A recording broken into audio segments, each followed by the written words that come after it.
kapitalisme. Dalam perekonomian, kedaulatan rakyat telah diganti dengan kedaulatan pasar, sehingga melahirkan berbagai persoalan yang semakin berat bagi rakyat Indonesia, sebagaimana yang kita lihat hari ini. Bapak Ketua, pada kesempatan ini kami ingin menggarisbawahi di sana ada 6 persoalan ekonomi yang sangat fundamental bagi bangsa Indonesia. Yang pertama adalah kembalinya dominasi asing. Sejak letter of intent ditandatangani hingga lahir lebih dari 70 undang-undang yang pro asing, menjadikan Indonesia justru semakin tidak berdaulat dalam penguasaan sumber daya alam maupun penguasaan sumber daya ekonomi yang lain. Kepemilikan asing di sektor migas 70%, batu bara, boksit, nikel, timah 75%, tambang emas 85%, telekomunikasi hingga 70%. Dari 8,9 juta hektar perkebunan sawit, lebih dari 40%-nya dimiliki oleh asing. Bahkan sektor perbankan di mana asing diperbolehkan memiliki hingga 99%, menjadikan persoalan tersendiri bagi bangsa Indonesia ke depan. Dan ancaman dominasi asing ini akan terus meluas ke sektor-sektor strategis yang lain, bahkan pengelolaan bandara-bandara dan pelabuhan-pelabuhan. Persoalan ekonomi fundamental yang kedua, Bapak Ketua, adalah kita lihat di mana ekonomi rakyat hari ini tergusur oleh kapitalisme dan liberalisme.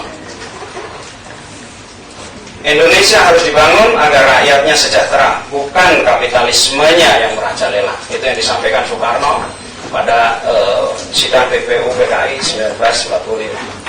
Membangun dengan konsep gotong royong, artinya Indonesia harus dibangun dari semua untuk semua, bukan dari segelintir orang untuk semua, apalagi dari semua untuk segelintir orang, di mana negara harusnya mendorong agar rakyat berperan dalam perekonomian seluas-luasnya, bukan hanya menjadi kuli.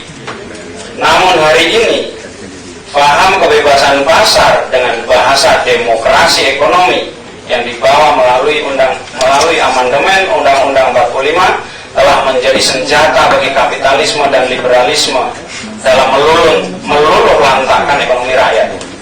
Investasi secara besar-besaran kita lihat masuk ke sektor-sektor yang selama ini sebenarnya menjadi ranah ekonomi rakyat. Investor asing bisa masuk ke peternakan ayam, bisa masuk ke perkebunan kecil, bahkan akan ada investor itu masuk untuk nanam padi di Indonesia. Ini sungguh merupakan satu ancaman yang berbahaya bagi nasib perekonomian rakyat kita. Persoalan fundamental ekonomi yang ketiga, Bapak Ketua, adalah di mana pasar dalam negeri dikuasai oleh asing, semakin dikuasai oleh asing. Liberalisasi ekonomi dengan mengabaikan perlindungan ekonomi rakyat telah membuat pasar dalam negeri semakin dikuasai oleh asing. Indonesia semakin jauhlah dari cita-cita kemandirian ekonominya. Swasembada pangan tinggal menjadi sejarah.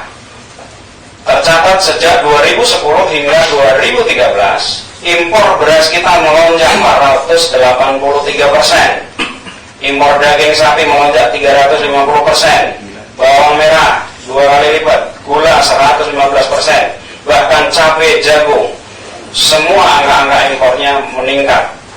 Indonesia juga